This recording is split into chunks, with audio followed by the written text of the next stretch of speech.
Right? I mean, the amount of people. I have printouts from the first BBS, from the first year of the first BBS that I've been transcribing. And it starts in February, and I have this thing in May, and by May there are 4. Wow. So it was 4 BBSs by 78 mid-year. So, Right. 80 and 81 is only a little while later comparatively. Mm-hmm. At which point there's maybe 1,000. Right. Well, I mean, one of the things back then that I think was an important factor was people didn't have modems. And especially people didn't have modems that could auto-answer. That was something really unique and expensive, extremely expensive back then. We saw certain companies in the 80s come out with direct connect auto answer capable modems, and still usually just 300 baud, that jump started I think many BBSs. Like Radio Shack came out with one, and there was one that was a card modem for the Apple II. So many BBSs were based on those because how else could you run a BBS without having it auto answer? And it was a technology thing. And very few of them initially started out with the 1200 baud, and then it obviously became more popular. But again, it was cost and technology. And I remember in '84, I think, I had this 9600 baud modem. Back then, people were talking about how 1200 baud was like the theoretical fastest speed you could have on the phone line. Well, I had this thing, it was this Behemoth from, it was like a phone company owned modem that you had to lease, but it was 9600 baud. So things like that were kind of shattering perceptions of what you could really do with communications, and that was neat. I have someone who I interviewed at 83 who had a 9600 baud modem at 74, but it required a waste line. It just did not Right. regular phone lines. Right. And it was $10,000. Oh yeah. So as he puts it, a bucket ball. Do you remember boards going 1200 only, or a call for 1200 only? I have a vague recollection that there were some systems that were 1200 only, but it was rare because, I mean, everyone did 300 also, or almost everyone did, because getting a 1200 baud modem required you had a direct connect modem, which meant that you had to, I mean, this is back when the phone company owned your phone, which meant that you probably had to have a modem that was either connected through a channel interface or leased from the phone company, or was one of the very few third-party manufactured modems that were approved for direct connection to the phone line.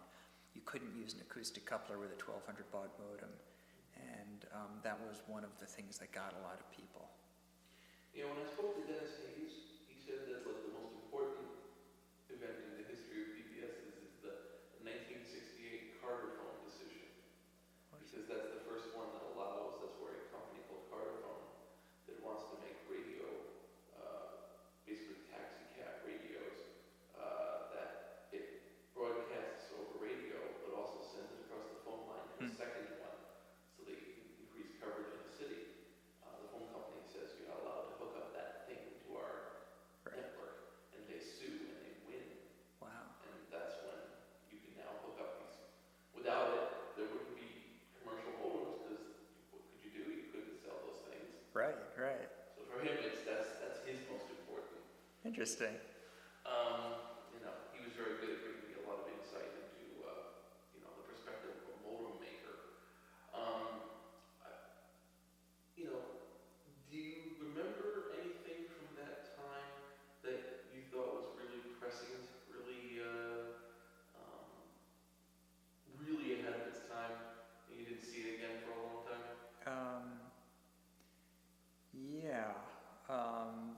idea of online services, CompuServe and the source, as well as online information services like Dialogue, I think was one of them. Dialogue, another real hot hack, if you could get into Dialogue. That was cool. It was kind of like an online encyclopedia, but with specializations, primarily for industry or educational research or something like that. But there were these things these services they had, they'd cost $25 a minute to access, like their chemical research database or something like that. So there were systems like that present, and they were accessed, again, through Telenet, which I've mentioned before, which I believe was owned by GTE for a while, and then I'm not sure where it went. But it was basically this computer access network that had a local number in most major cities in the US. You'd call that number, get a little prompt, and you type in something like C space IBM, and it would connect you to the IBM mainframe that was linked to the Telenet network. So it was really, I mean, I guess it was in some ways a predecessor of internet type hacking, in that you were able to access many other organizations' computers from a single access point, and probably made it tougher to track down whoever was accessing it too, because they had to go through several chains. You couldn't just find out, well, who called the IBM mainframe at this time, if the phone company even had records that would track it, because you would need to know which Telenet access number the person was going to call, because they had to track things like that back then in advance. So that was kind of neat. I remember that was, I don't know, a real focus of hacking. I haven't heard much else about it, though.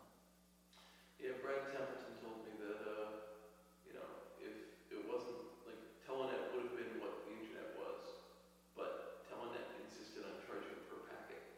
Oh. And so they just, never took off, because it was only the biggest, the richest, the ones donating the hardware or providing services for the network itself that could possibly stay on the network and afford it. Or they didn't have anything to lose, like IBM or so on. Right. And are there,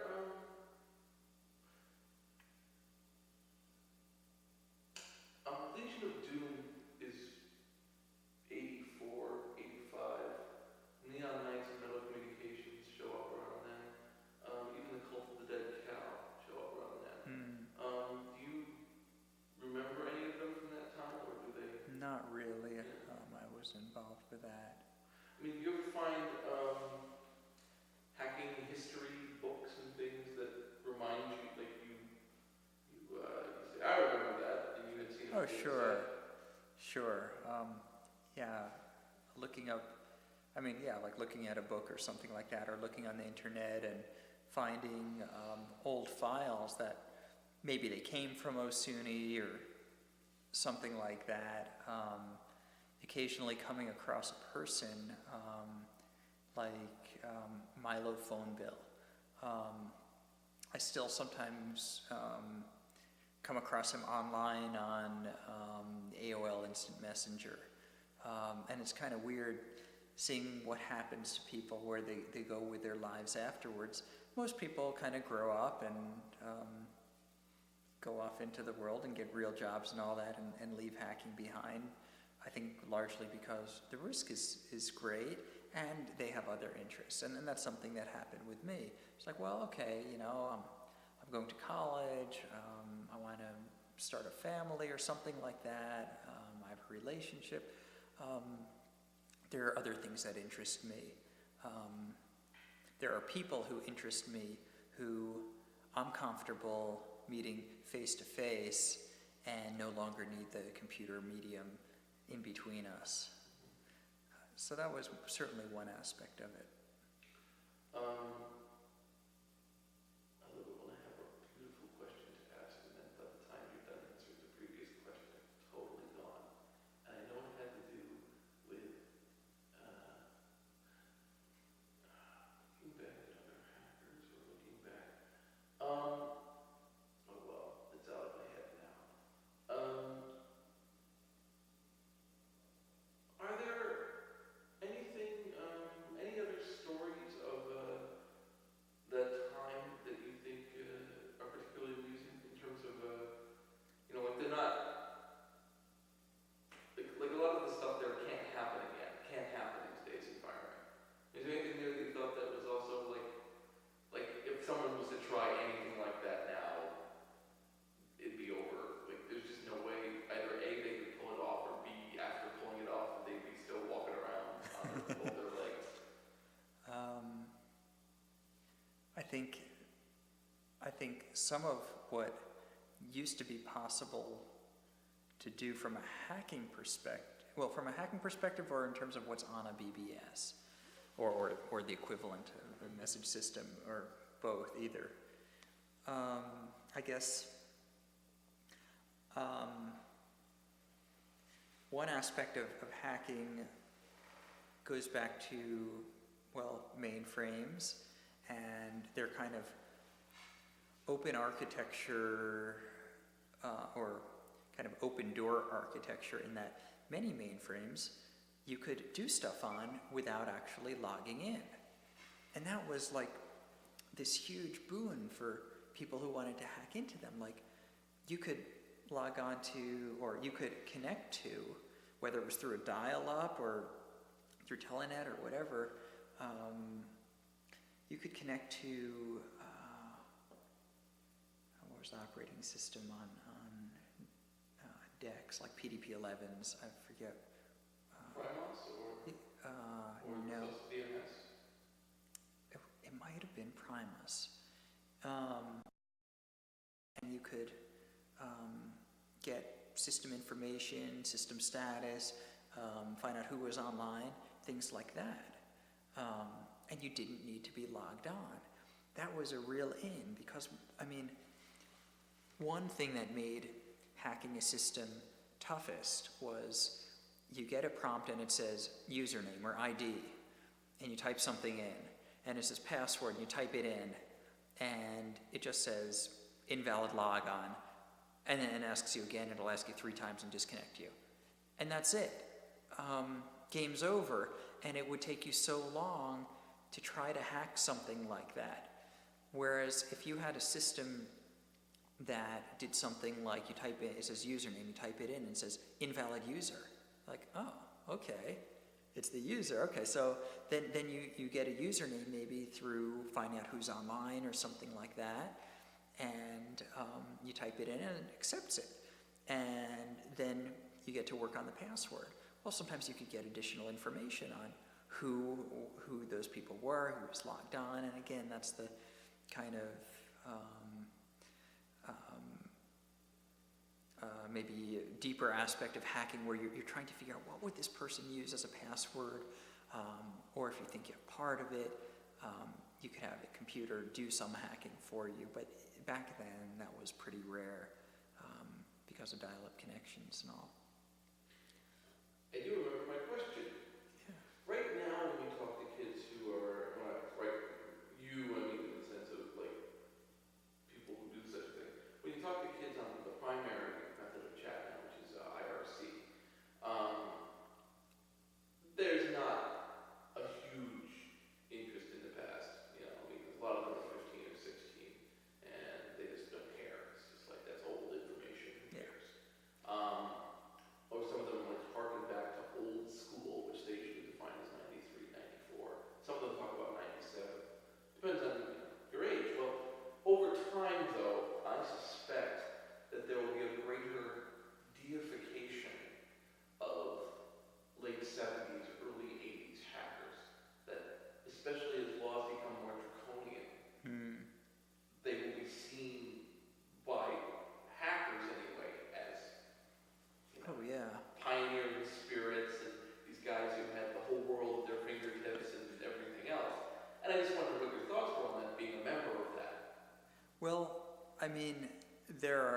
things that we could do back then, which just aren't a possibility today. Like when I was in England and I would call a friend in New York, and he had a black box, and I could call from a payphone in England, because payphones in England don't require you to deposit coins until after the call's connected. So I'm making this international call from a payphone in the mid-'80s that probably should have cost like $5 a minute.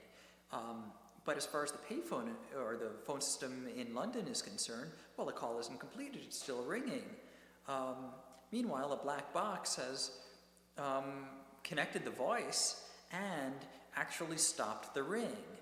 So the call, for my purposes, is connected. Things like that. You just can't do that anymore. Someone gets charged for the call, period. So that's kind of neat. Or the whole blue box thing. Just to digress, that reminded me of something. I remember being on a large-scale conference call set up by someone, I think, who had a blue box. Lots and lots of people. I don't remember names, but people who were like really serious freaks who had all sorts of valuable information. Also, I'm on this call, and there were probably 20 people on it, okay? Little bit at a time. People disconnect, they hang up and all that. And I'm just listening, and I don't say anything. And so in the end, they're just like these three guys who, one of them started it or something like that, and they're all talking about, their more personal information, and they had no way of knowing who was still online. They figured if someone stopped talking, they had disconnected. So I'm listening to them, and I don't remember the details of what I might have heard from them. Got stuff from them in that way, and then I just held down a couple of buttons together on my phone, so it made a single tone, and then I said hello, and they thought I had just added myself, and suddenly they thought I was like this god who could like hack into their conference call. It was just funny. The funny thing I found when I'm talking to kids, the hackers on IRC, is certainly a phenomenon known as the ANSI scheme, which I'm sure you totally missed. But one of the things that it requires is kids produce a lot of files and stuff together and things, so they're constantly having to talk to each other. So they talk to each other on IRC, but they also do phone conferences. And what astounds me, because I was talking to people, is in 95, 96, they are abusing a phone conference system to make phone calls and talk all over. Things are lasting 8 days at a time and everything else, and it's alliance. So, 16 years later, a whole new generation of kids is just pounding alliance in the ass. It's still going on. You think that I can remember being on phone conferences through alliance in 83. It's 10 years later, and somehow they're still in business with people making just, and I thought I was brag how I was on this one conference that lasted 12 hours. Yeah. And these kids are doing ones that last a week, and they're organizing all these events and packs and making all these arrangements and everything else on this unending stolen conference using the same place that's been ripped off for nearly a decade and something. Yeah, go ahead. No, go ahead. Well, that brings to mind one philosophy that Frank Roberts and I held, and that was that whether a phone company's equipment is completing a call or not, for the most part, it's still in operation. So it doesn't really cost them a whole lot to, in effect, support our stealing their services. Rationalization that we were comfortable with back then. I mean, I see it differently now, but the point was they've already paid for the equipment. It's all in operation anyway. It's turned on, so we might as well use it and talk. And your alliance or your reminded me of that because I'm wondering if it costs them more to have security measures and personnel dealing with stuff like that than it does for them to just ignore it and say, hey, this uses this tiny percentage of our services. Who cares? It's not worth paying one person even to track them down. Right. When I mentioned to him the story of, operators coming up and slowly blowing us all off one by one, and we were just making, we're literally, I remember one coming in and literally saying, just, okay, boys, party's over. And like we hear doo-doo as each one starts getting knocked off, and we're just like, who's left? Seth, you killed Seth! I can't believe you killed Seth! And just arguing with her all the way down. We're still arguing all the way down, trying to do a conference, and we're actually shouting to each other, that we're going to get back on again on this one. Don't worry, we'll have you in no time at all. Prominent figure in my life at that point is the data master. The data master is my mentor, pretty much, over the years anyway.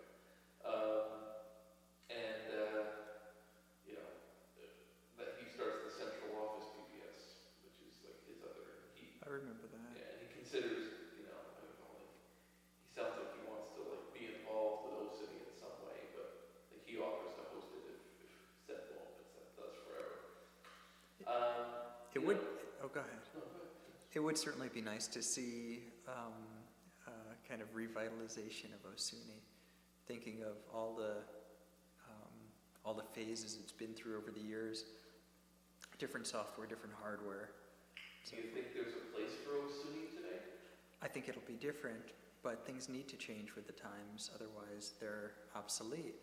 And it'll be interesting to see what might become of it. Even if it's just a name and a philosophy that continue. It's kind of like a James Bond movie or something like that. The character, James Bond, changes. All the characters change, the writers change, but the personality or persona, still Secret Agent 007, that's always there. And I imagine that with any entity that has a certain longevity, that's going to happen. So for you, I normally ask SYSOP what made you take it down, but it appears that in fact you never did. No, never did. And to be honest with you, we never got majorly busted, and that's probably part of it. The scariest thing was probably the FBI agent on the doorstep, and I took it down for a couple of months, and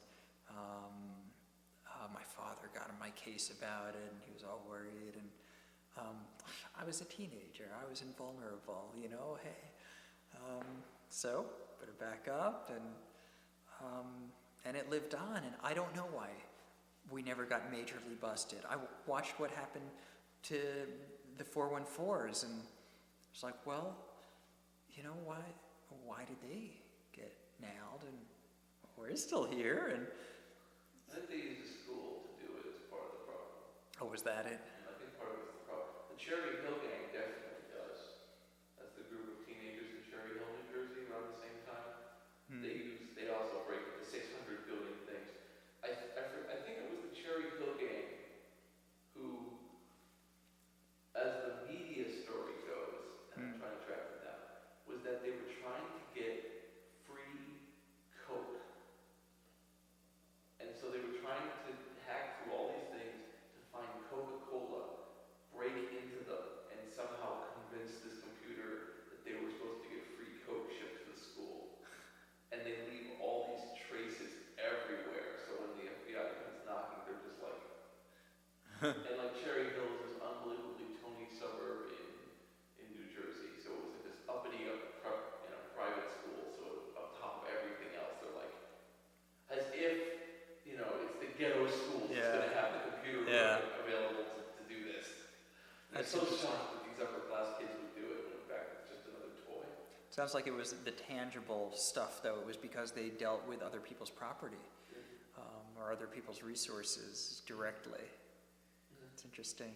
Once I remember someone at my high school trying to frame me for computer stuff, and I remember that. And I remember sitting down in the principal's office, and I guess these kids had broken in to steal some passwords from the school's business office, like things they could use to change grades conceivably. And I guess it was a log-on manual, and it had passwords in it, or like a system manual for how to use some database and all that. And somehow they got caught and blamed me for it. And I remember sitting there in the principal's office, coming from a hacker's perspective in terms of what they were really doing and why they would have broken in and why this loose leaf binder would have been of any use to them, and explaining, well, they can actually connect to the computer over a modem from their house. And back then people would be like, what do you mean? They can use the school's computer from their house? That's ridiculous. You have to be here to use the schools. And going through this whole thing about, how hacking works and how a hacker thinks and what they were trying to get, and that they were probably looking under desks for codes and stuff where people wrote things down, and that was probably the only time someone tried to frame me, and I think one other time someone successfully hacked into OSUNY. That was another interesting. Well, did they do it in a way that was stylish, or was it just a break-in? It was kind of both. OSUNY was unique in that, basically, well, this is back in the days, it was run first on the Ohio Scientific, then it was on an Altos. The Altos was really a multi-user system. It would run not just CP/M, but MPM. And you could have 3 users plugged into the Z80 machine cruising at 8 megahertz. And it had 192K of memory, which was unheard of in the day when 64K of memory was supposed to be the limit. Anyway, so it was unusual in that basically what we did is we had a console terminal plugged into it, but then we treated the modem kind of like a second console, and it was as if 2 people were typing on the same keyboard and watching the same screen. And then we just run the BBS program and disable Control-C so you couldn't break out of it, and everything would be great. But what that meant is if somehow the program crashed, you would get back to, it was written in MBasic, Microsoft Basic, where Microsoft got a lot of their start back in a time when there weren't a whole lot of people working there. And it meant you would get to a basic prompt. It was interpreted. Anyway, so if someone could just get the program to crash, they could access the whole system, and they could go to the CP/M prompt and do whatever they wanted. The one time it happened, someone managed to overload the login, username, password buffer, and it wasn't easy to do. MBasic was an excellent language. I mean, especially for the time, it was incredibly powerful. And it had super error checking and all that, or error trapping. And somehow this guy discovered that if he dumped a huge amount of data at it, probably separated by carriage returns every so many characters, he could really overload it, and it would choke and it would crash. So that was the one way someone got in. How I knew he got in was we logged communications, or we logged logins using a tape drive. We had this funky tape drive unit that it was a serial tape drive, and we would plug it in parallel basically with the modem, and it would log all data coming in and out, but the computer could also turn it off. So we would have it turn it off while people were viewing messages, so we didn't fill up our tape, and turn it on at other times. And the result was we had like this verbatim log of everything that people did. And you could see people try to hack unsuccessfully. You could see whatever they were doing. Anyway, that's how we figured out what happened. I think I actually got in touch with the guy because I was all worried that he, I don't know, took information or damaged something. But yeah, that was the one time we got hacked into. Otherwise, it was pretty solid.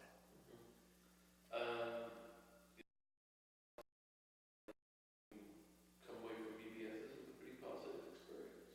Oh yeah, overall it was good. I mean, it started as something small.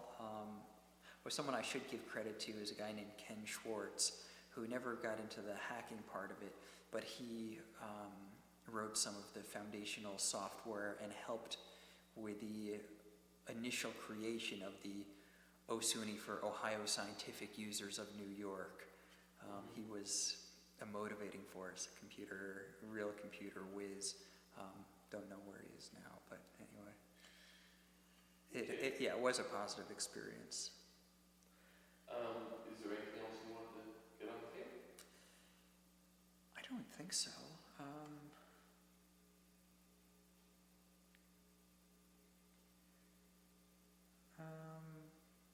No, nothing comes to mind. Okay, so what I think we'll do is we'll just put this on a little chair next to you, and I'll have you speak about it for about 5 minutes. Okay. Alright, so you want to talk a little bit about this machinery? Sure. This was the hardware that was used to run the first and second generation of OSUNY. Originally, it started on an Ohio Scientific Challenger 8P with 2 8-inch disk drives. Each one could hold 256K. Back then, that was amazing. I mean, people had 80K floppies, and so 256K on a full-size floppy, well, that was still pretty amazing. Later on, it moved to a Challenger 3 system, Ohio Scientific Challenger 3, known for its 3 CPUs. It had a Z80 6800, not 68,000, but 6800, and a 6502. It was a unique system in that it had double-sided, double-density 8-inch hard disks, and each one could store, I think it was 1.2 megabytes. And I mean, a megabyte, that was a term that most people didn't know back then. So it allowed us to store a huge number of messages for that time and a lot of other data. Then we moved to this system, which was more compact, a little bit more reliable. It's an Altos, I think 5D. It was actually a gift to someone I knew at the time. It was a gift from like the chairman of Altos or something, an executive gift, and the guy didn't want it, so he gave it to me. Anyway, this ran OSUNY for years. It's a Z80 machine. It ran CPM. As I mentioned, OSUNY ran under CPM and was its first generation and second generation written in MBasic. This also had pretty good storage capacity for messages and text files and things like that. Used the Heathkit terminal here, a great terminal, still works 20 years later. Built it myself in 1982 from a kit. It's kind of been the real workhorse of the system. It followed through all the different computers we used until OSUNY finally made it up to a PC.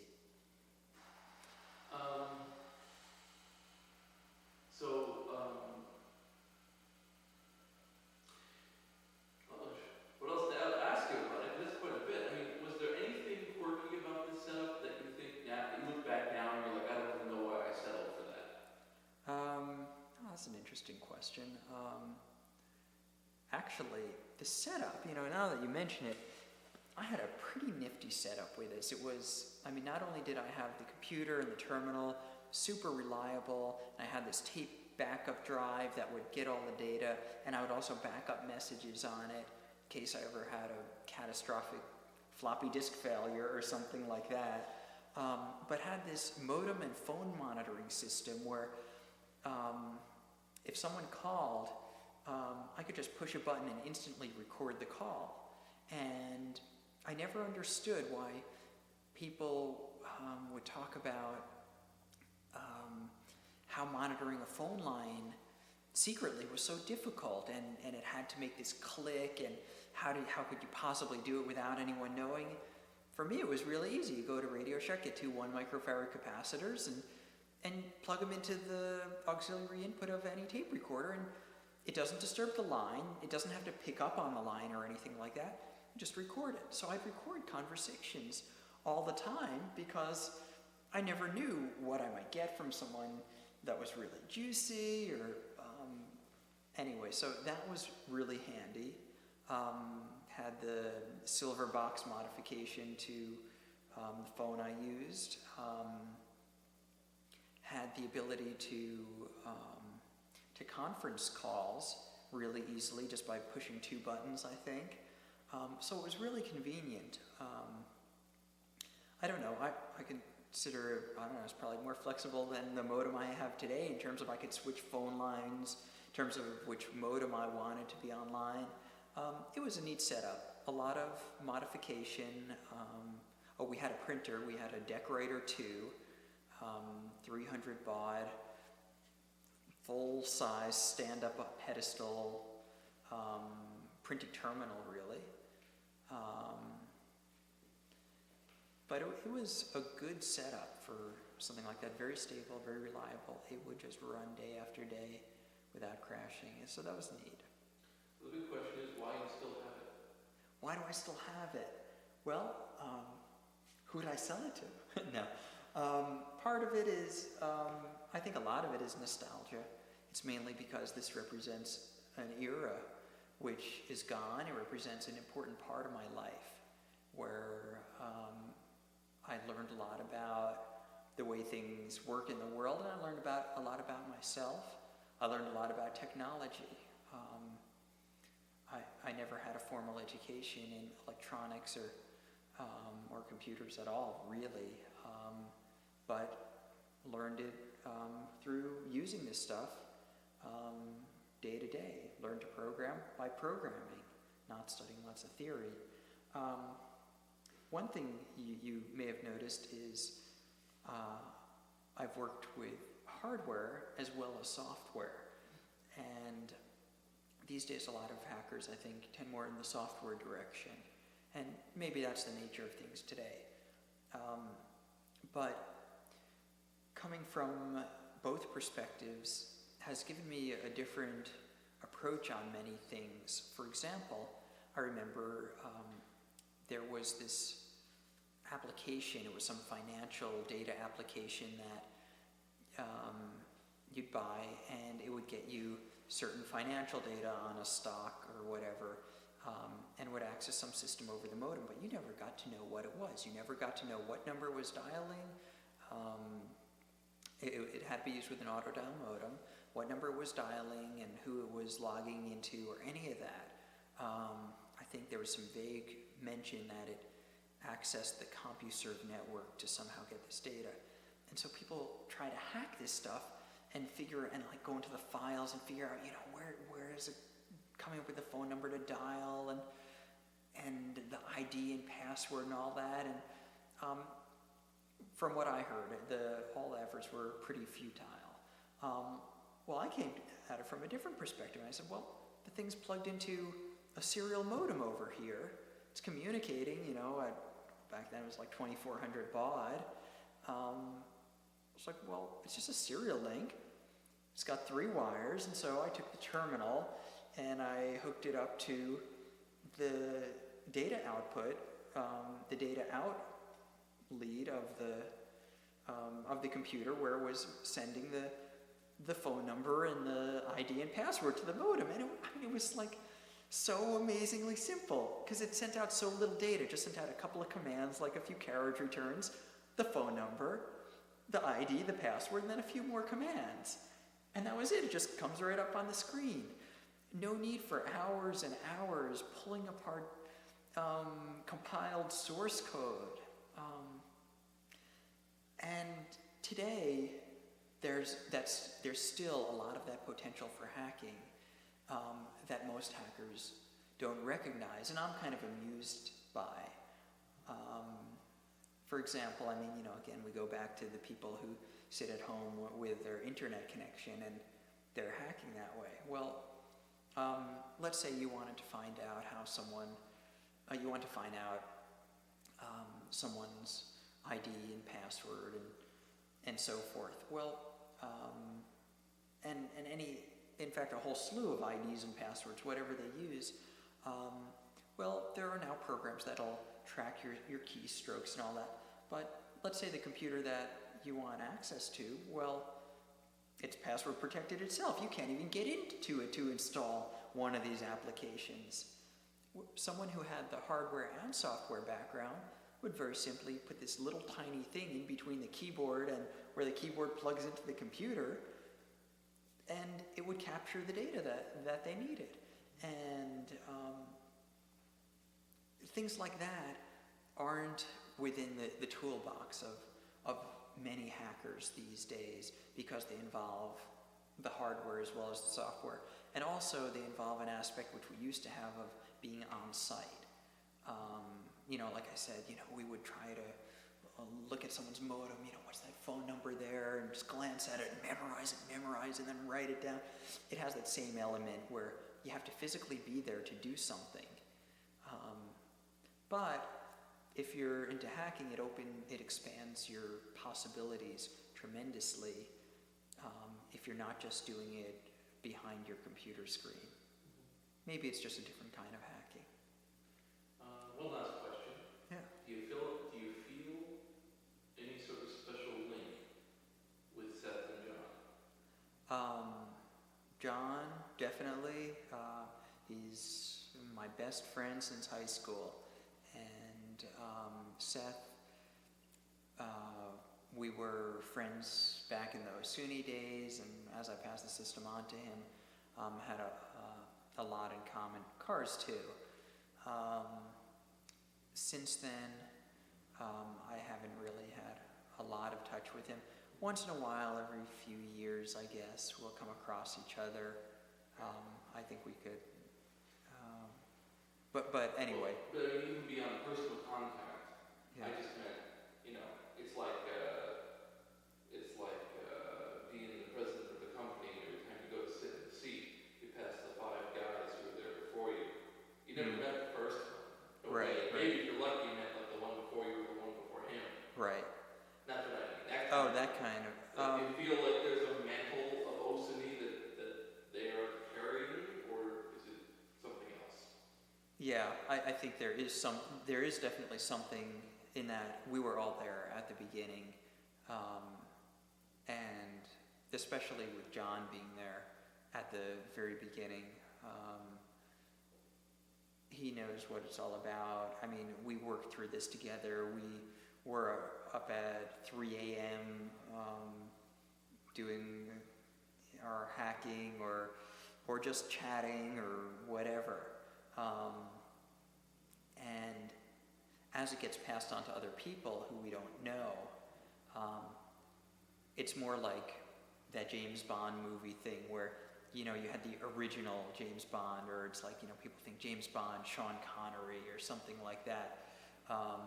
People who were affiliated with that original, it's nice to see the tradition continue, but it's a tradition, it's not the same. Okay, so because technically for many people, OSUNY is up right now. Right, It's just right. being run by Azure, it's being run in California, and it's,